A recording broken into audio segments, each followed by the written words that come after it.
کی جن و بشر کی شاہ و گدا، کی جن و بشر اور کی شاہ و گدا، اٹھ جسوی نصیر و شان خدا۔ جناب پیر سید نصیر الدین نصیر شاہ صاحب گولڑا شریف تشریف لائیں۔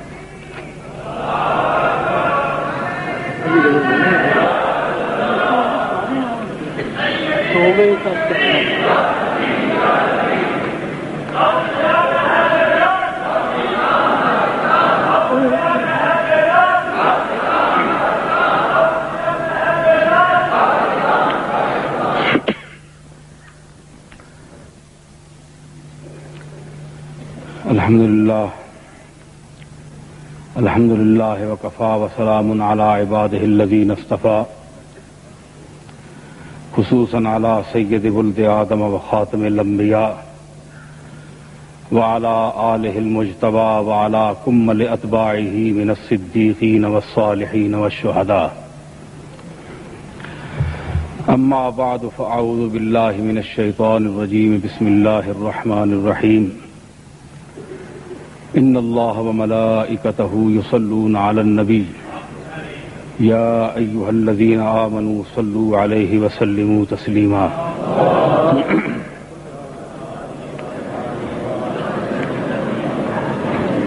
معزز حاضرین و سامعین، وزیر اعظم جناب نواز شریف صاحب، وزیر مذہبی امور جناب راجہ ظفر الحق صاحب، اور بالخصوص علماء و مشائخ، یہ امر ہم سب کے لیے باعث مسرت ہے اور باعث فخر ہے کہ ہم نفاذ شریعت کے سلسلے میں یہاں جمع ہیں۔ یہ ہمارا دیرینہ مطالبہ تھا، ہے اور ہونا چاہیے۔ مختصراً چونکہ ہمارا تعلق دیرینہ مسلم لیگ سے رہا، میرے جد امجد حضرت غلام محی الدین صاحب کو قائد اعظم علیہ رحمت نے پاکستان کے سلسلے میں ایک تار بھیجا تھا، وہ میرے پاس محفوظ ہے۔ تو میرے دادا نے بڑی کوشش کی پاکستان کے قیام کے سلسلے میں، اور ان کی تمنا تھی کہ یہاں نظام مصطفیٰ نافذ ہو۔ اور میرے والد محترم آخری ایام میں جب نواز شریف صاحب وہاں گئے تھے، اور ان کو یاد ہوگا کہ میرے والد نے بالخصوص اور علالت کے دوران اسپتال میں انہوں نے ایک خط ان کو بھیجا تھا۔ تو ہماری حمایت دراصل نظام اسلام کی حمایت ہے، کسی شخص یا کسی شخصیت کی حمایت نہیں ہے۔ نواز شریف صاحب سے ہمیں یہی توقعات ہیں کہ وہ یہاں نظام اسلام نافذ کریں گے، اور جو لوگ اس میں حائل ہو رہے ہیں اور وہ کلمہ گو بھی خود کو کہلاتے ہیں اور مدعیان اسلام بھی ہیں، ان کو اپنے اپنے گریبانوں میں جھانک کر دیکھنا چاہیے کہ وہ کس چیز کے نفاذ میں حائل ہو رہے ہیں، اور ان کے اپنے ایمان اور دین کی کیا حیثیت ہے۔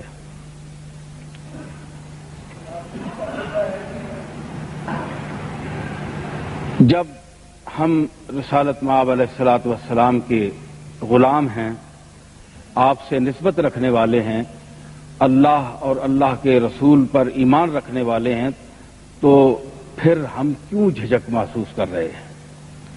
آج کا یہ عظیم شان اجماع کی حیثیت حاصل کر چکا ہے.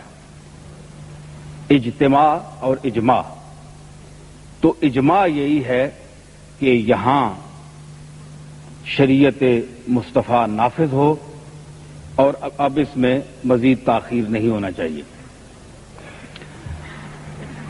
ایک خاص تجویز بسلسلہ اختلاف مسالک کہ مسالک کے اختلاف کے سلسلے میں جو جناب ساجد نقوی صاحب نے اور پھر مولانا اکرم صاحب نے اس کی وضاحت فرمائی، یہ ایک اہم مسئلہ ہے، بنیادی مسئلہ ہے کہ اختلاف کو کس طرح رفع کیا جائے. میرے خیال میں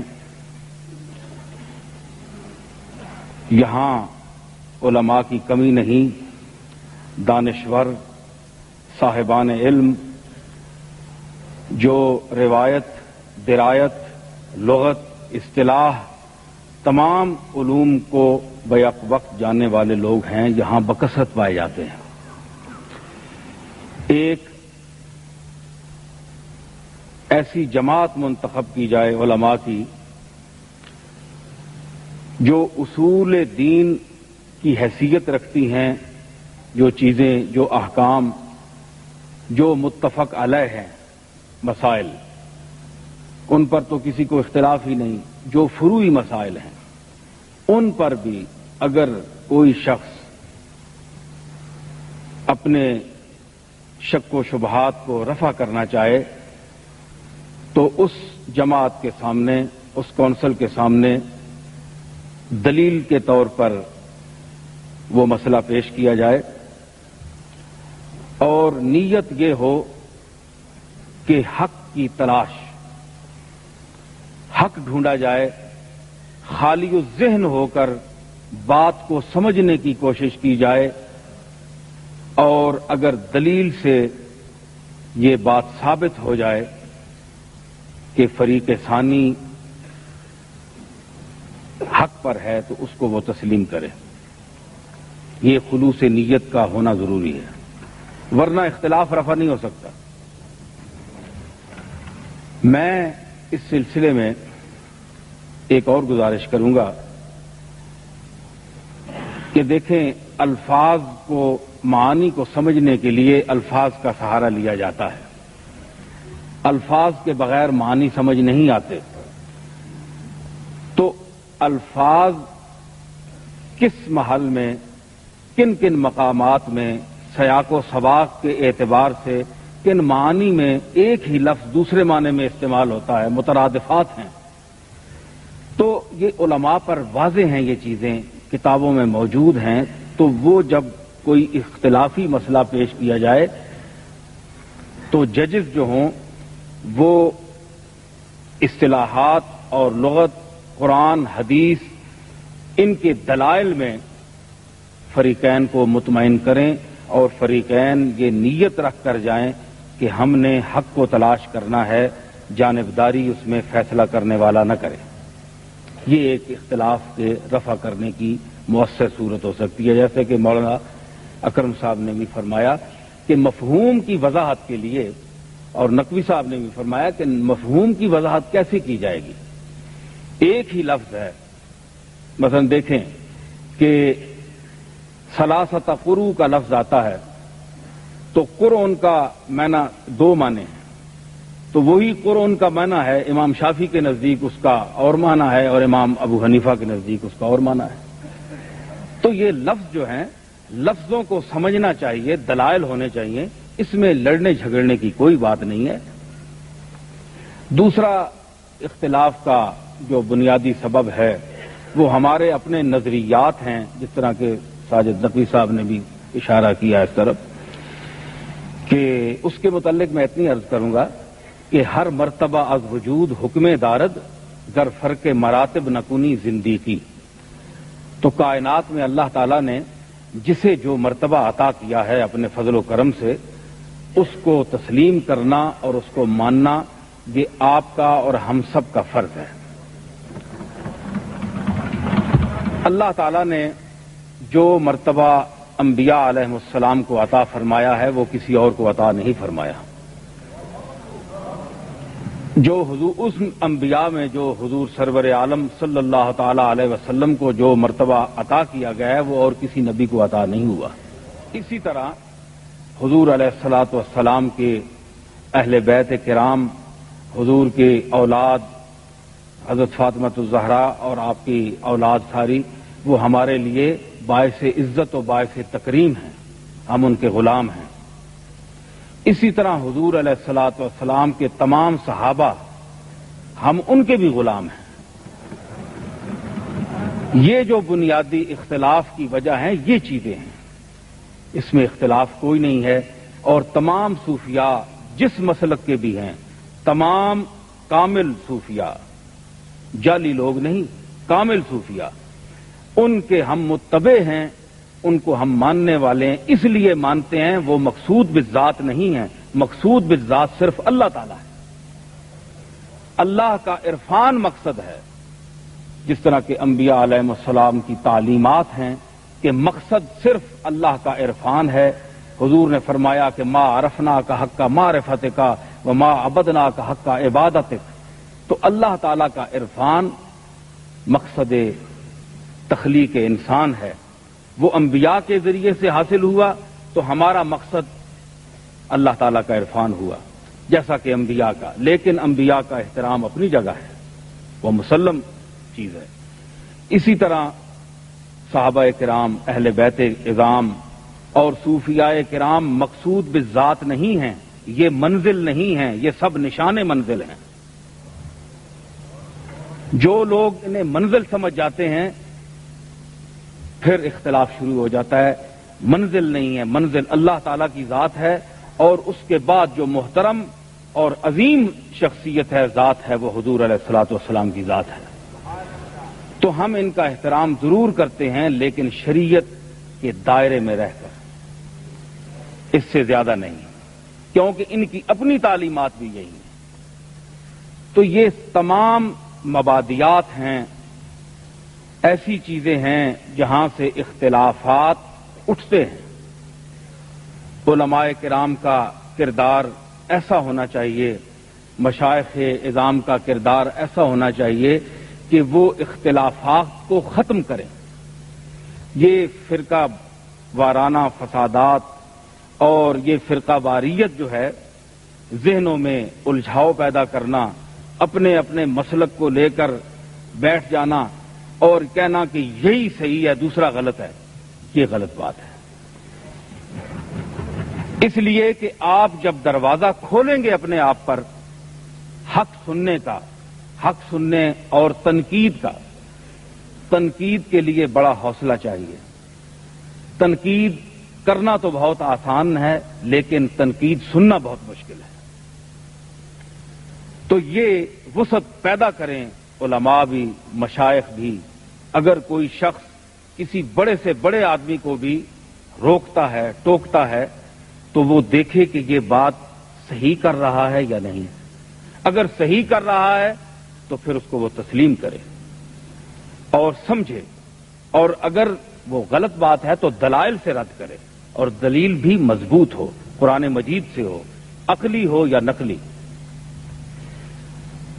جمعہ کی تعطیل کے لیے بھی ہم گزارش کریں گے کہ جمعہ ٹھکانے سے لوگ نہیں پڑھ سکتے، ذہن میں الجھاؤ ہوتا ہے، اطمینان ہو، لوگ نماز پڑھیں.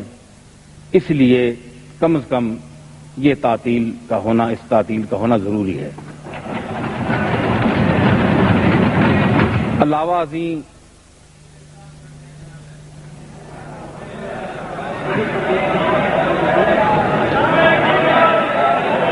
اچھا بہرحال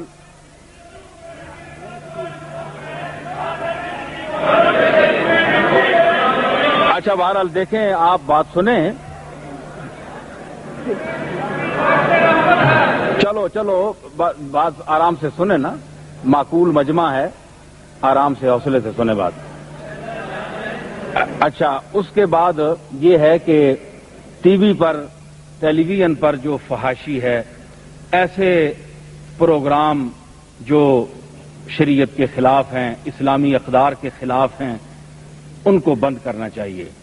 اور جیسا کہ ہمارے علماء نے پہلے بھی کہا اور مولانا اکرم صاحب نے بڑی اچھی گفتگو کی کہ اس میں وہ مناظر جو مثبت ہیں وہ نہیں دکھائے جاتے، منفی مناظر دکھائے جاتے ہیں۔ تو وہ چیزیں جو دین کی طرف رغبت جن سے پیدا ہو، وہ چیزیں، وہ ڈرامے، وہ باتیں پیش کی جائیں، اور علماء کے مباحث علمی بحثیں ہوں دلائل کی بنا پر، تاکہ لوگوں کے علم میں اضافہ ہو۔ فضول قسم کی ڈرامے، فضول قسم کی باتیں سامنے آتی ہیں۔ اگر علمی باتیں سامنے آئیں، قرآن مجید اور احادیث مبارکہ کے الفاظ اور ان چیزوں پر گفتگو ہو، تو یہ عامت الناس کو فائدہ ہوگا۔ آخر میں جناب وزیر اعظم پاکستان نواز شریف صاحب کو مبارکباد دوں گا کہ انہوں نے اس اقدام سے پوری ملک کو، پوری قوم کو خوش کیا، اور اس قوم اور ملت کی خوشی کے علاوہ اللہ اور رسول کو خوش کیا، کیونکہ اللہ اور رسول کی خوشنودی سب سے مقدم ہے۔ اللہ تعالیٰ ان کو توفیق دے کہ یہ کلی طور پر اسے نافذ کریں، اور جو چیز اس میں، جو عوارض اس میں حائل ہوں، ان کو دور کریں۔ ایک ربائی میں پیش کروں گا قرآن مجید کے حوالے سے کہ وہ آیت لکھی ہے وَلِلَّهِ عَاقِبَةُ الْأُمُورِ، اس کے تحت میں نے ایک ربائی کہی کہ رہنا ہے اسی کو ما سوا حالک ہے، رہنا ہے اسی کو ما سوا حالک ہے، یہ راز عیاں ہے اس پہ جو سالک ہے۔ آغاز تھا میرے بس میں سو میں نے کیا، انجام کا غم نہیں خدا مالک ہے۔ تو یہ انجام کا غم نہیں، اس لیے کہ اللہ تعالی مالک ہے، وَلِلَّهِ عَاقِبَةُ الْأُمُورِ۔ اور نظام مصطفیٰ کے سلسلے میں کہ لا تبدیل لکلمات اللہ، کہ اللہ کے کلمات میں تبدیلی ممکن نہیں، تو جو قوتیں فساد پیدا کرنا چاہتی ہیں اور حائل ہو رہی ہیں، ان کے متعلق عرض کیا میں نے کہ چل جادہ مصطفیٰ پہ گمراہ نہ بن، چل جادہ مصطفیٰ پہ گمراہ نہ بن، محتاج ہے خلقتن شہنشاہ نہ بن۔ چل جادہ مصطفیٰ پہ گمراہ نہ بن، محتاج ہے خلقتن شہنشاہ نہ بن، آئین شریعت میں نہ لا تبدیلی، آئین شریعت میں نہ لا تبدیلی، تو بندہ اللہ بن، اللہ نہ بن، تو اللہ نہ بن، اللہ کا بندہ بن، کیونکہ لا تبدیل لکلمات اللہ، اللہ کے کلام۔ دیکھیں حدیث میں اختلاف ہو سکتا ہے کہ یہ 36 اقسام میں سے کس درجے کی حدیث ہے، لیکن قرآن مجید کی کسی آیت میں اختلاف نہیں ہو سکتا۔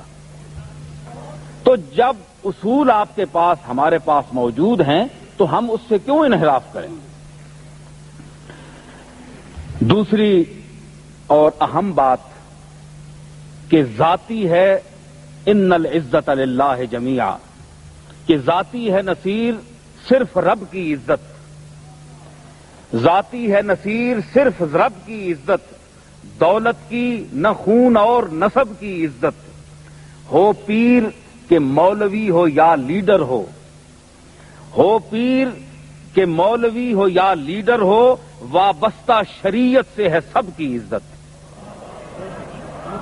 ہو پیر کہ مولوی ہو یا لیڈر ہو، وابستہ شریعت سے ہے سب کی عزت۔ اور نواز شریف صاحب کی خوشامد نہیں ہے، خوشامد کرنے کا میں عادی بھی نہیں ہوں، ہمارے ہاں خوشامد نہیں ہوتی، اور اللہ کرے کہ ہمارے مشائخ کے یہ جو خانقاہیں ہیں جو اب رہ گئی ہیں ان میں یہ چیز نہ رہے، وہ اپنے اسلاف کے طریقوں پر۔ سیال شریف کے ہمارے حضرت خواجہ حمید الدین صاحب تشریف فرما ہیں، تو ہمارا ایک اپنا مسلک ہے، لیکن جو بات دین کی کر رہا ہو تو ہم اس کی نیت پر کیوں شک کریں؟ ہمارے پاس کیا دلیل ہے کہ نواز شریف صاحب کی نیت ٹھیک نہیں؟ ہمارے پاس کیا دلیل ہے؟ اگر یہ امیر المومنین ان کو وقت بنانا چاہتا ہے تو ہم روکنے والے کون ہیں؟ ہمیں ان کی حمایت اس لیے چاہیے کہ یہ اللہ اور اس کے رسول کی حمایت کر رہے ہیں، اور جس دن خدا نخواستہ انہوں نے حمایت نہ کی تو سب سے پہلے ہم ان کے دشمن ہوں گے۔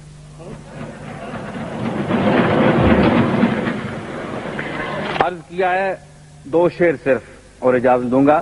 یہ اس کی دین ہے وہ جس کا انتخاب کرے، یہ اس کی دین ہے وہ جس کا انتخاب کرے، غبار راہ کو ہم دوش آفتاب کرے۔ یہ اس کی دین ہے وہ جس کا انتخاب کرے، غبار راہ کو ہم دوش آفتاب کرے۔ نصیر گوشہ نشیں کی یہی دعا ہے نواز، نصیر گوشہ نشیں کی یہی دعا ہے نواز، خدا تجھے تیرے مقصد میں کامیاب کرے۔ آمین۔